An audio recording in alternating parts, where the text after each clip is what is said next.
Hi there. Welcome to One Life with Asanda. Thank you for subscribing, liking, and commenting in all our channels. We really appreciate your feedback. Well, we continue today in our exploration of this one life.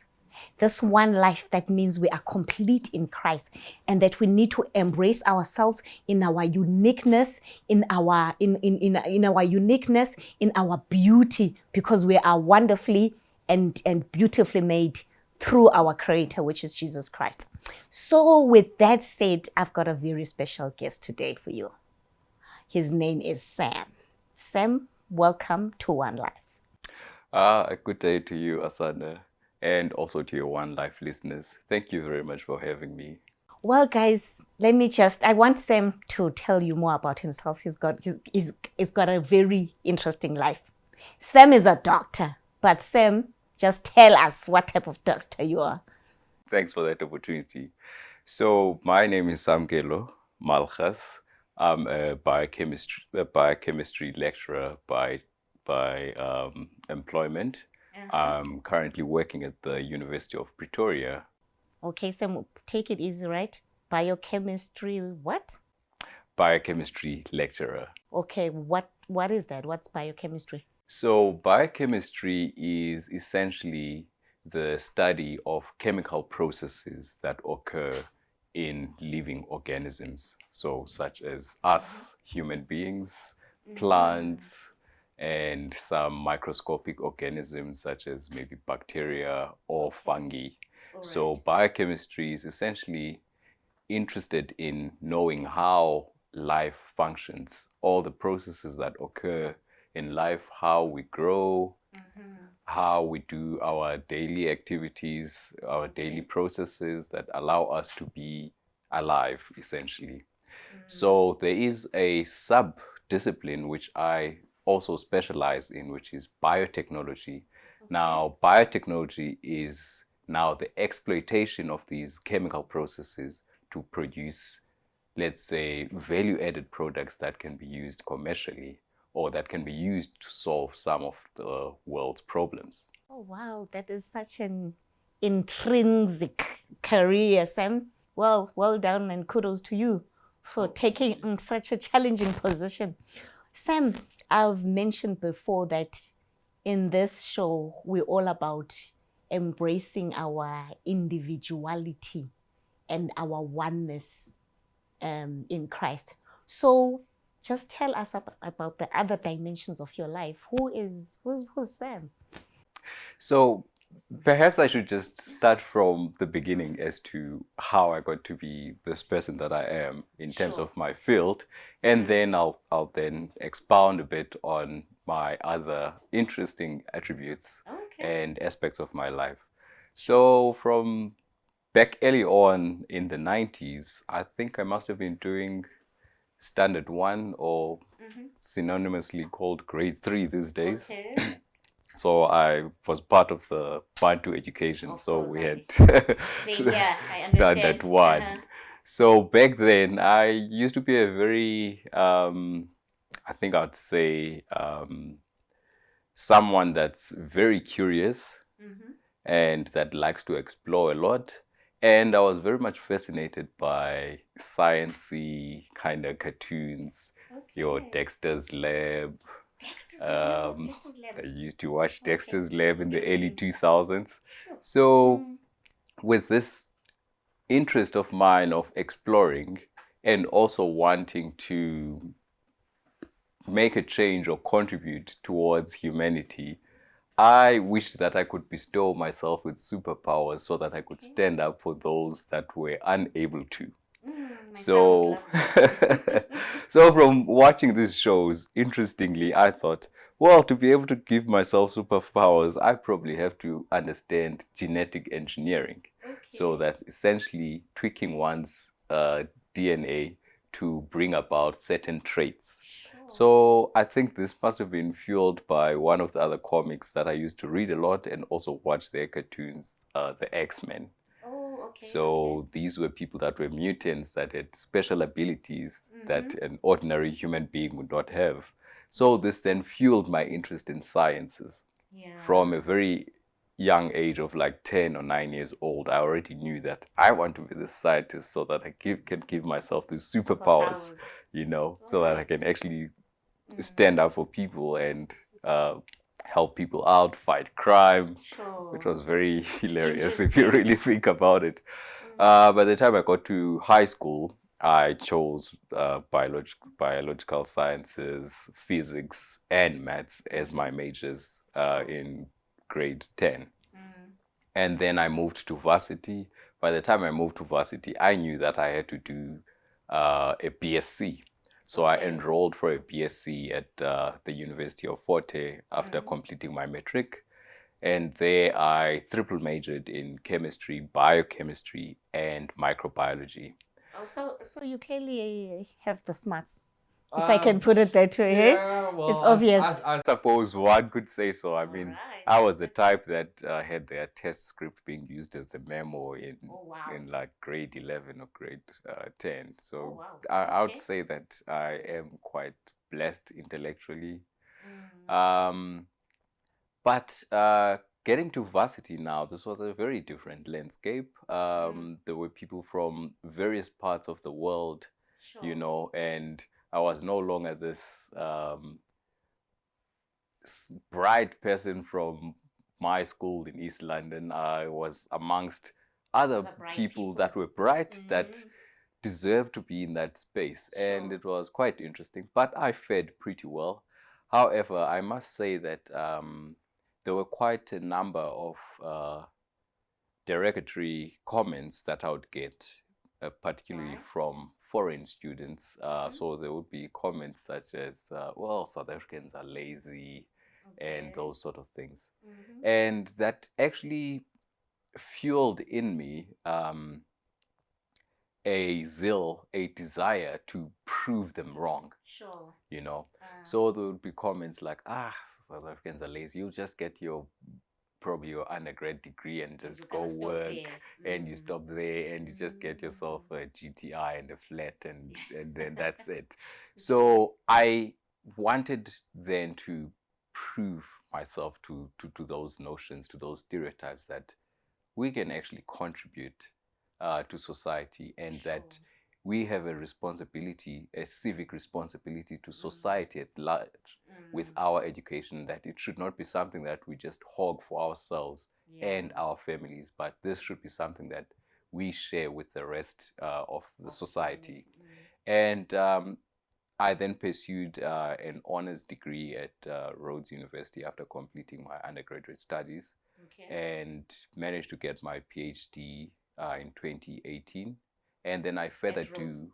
yes, Oh, okay. I then further did a postdoctoral fellowship, which is essentially further training beyond a PhD Okay. for 2.5 years.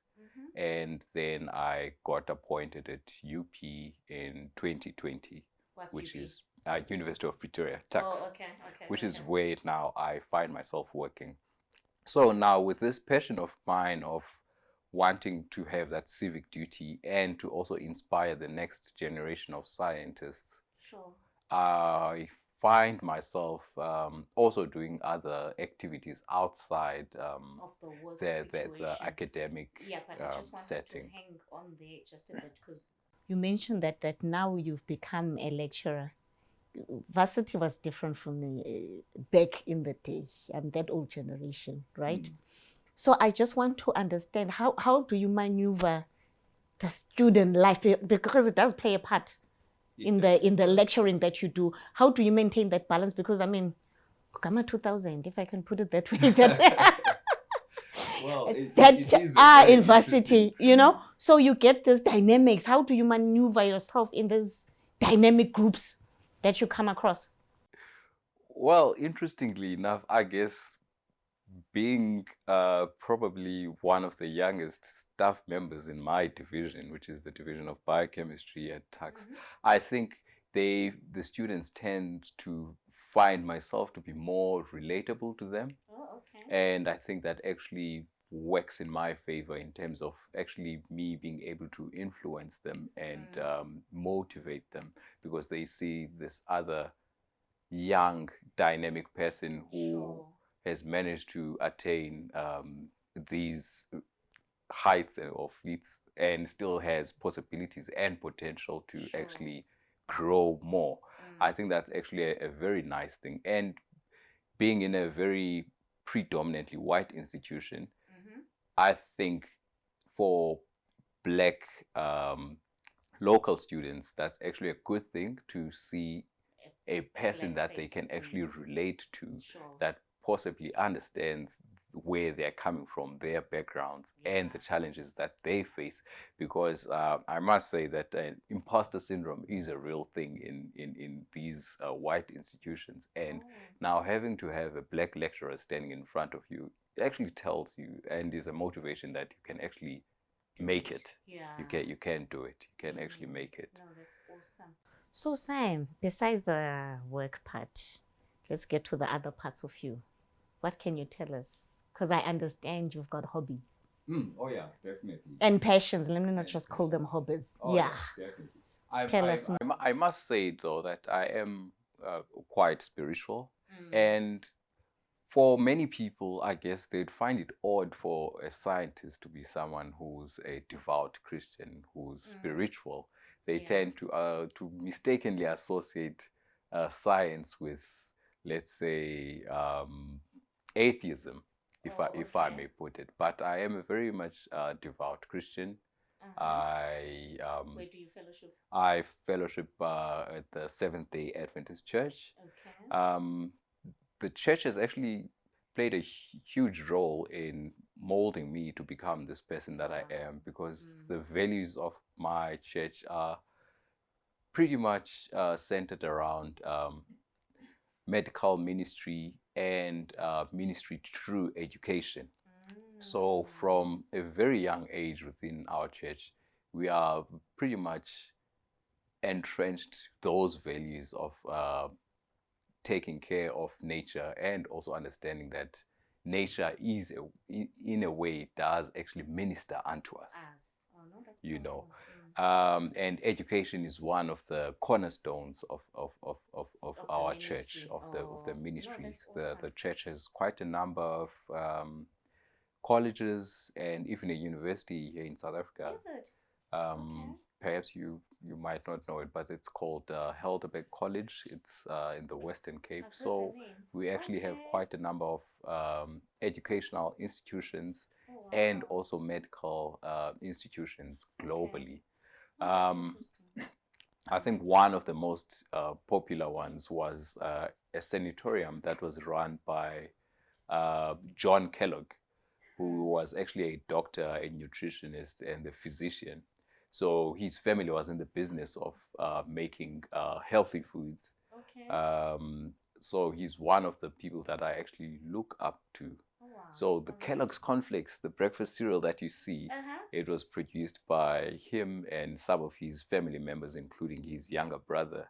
So they're very much instrumental in the health and wellness, which is another aspect that I value much in my life, which is health and wellness, because I believe that a healthy body and a healthy mind means that we can be able to minister for God and minister unto the world much efficiently.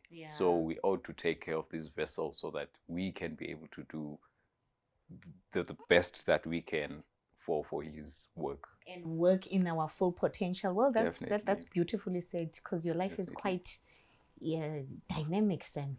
You're a doctor, you're a lecturer, you do so many things.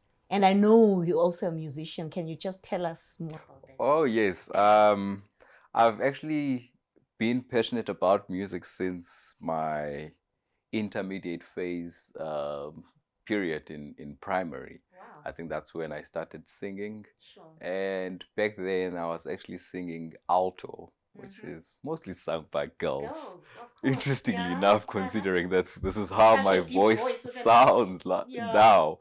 But I started off with alto. I used to play the recorder. So it's like a flute. I used to play the recorder till high school. And I started a cappella group with some members in my church. And interestingly, I think when I was in grade 10, I then just woke up the next morning and I could no longer sing first tenor contralto, and I So the voice came out. it broke. It It broke broke out. at like Great. yeah, standard 8. And then from then I've been a bass singer Okay. for most of the groups, gospel groups, a cappella groups that I sing for. I sing for quite a number, but most of them are in East London, Is it? where I grew up. Okay. But I still do sing when I'm this side. There is a quartet that I sing with in Alright. Pretoria, where I'm based, Okay. and at the local church where I worship, whereby we get to minister through music. Oh wow, you've got such an interesting dynamic life, Sam. And I just want to say to you, thank you so much for coming to share this with us. Well, guys, my talk with Sam is going to continue, but I wanted you to understand his personal life. I mean, obviously, he's a very smart man. He's a doctor sitting right next to me, right? He's a lecturer. He's got passions, like he's a musician, and he's a lover of God. And this is all within this one individual called Sam. So I just wanted to show you that this life of oneness is so possible. Here's pure evidence. And he's still young. And single, Sam, married? I'm not married yet. All right. Would love to in the near future. Okay. See? Still single but wanting to get married. So the uniqueness that Christ has created us to be, we need to stand out in it.